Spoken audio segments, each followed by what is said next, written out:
జాయతే మ్రియతే వా కదాచిత్ నాయం భూత్వా భవితా వా న భూయః అజో నిత్య శాశ్వతోయం పురాణః న హన్యతే హన్యమానే శరీరే.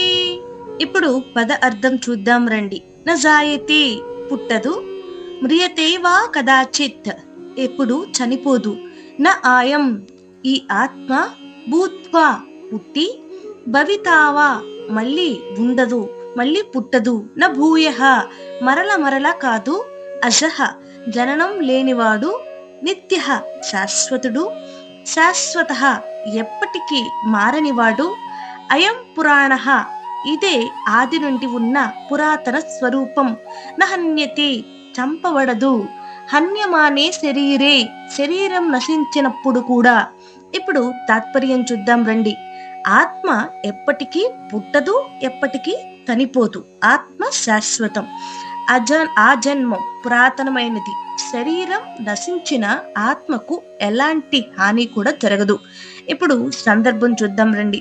అర్జునుడు బంధువులను చంపితే పాపం వస్తుందని ఆలోచిస్తున్నాడు.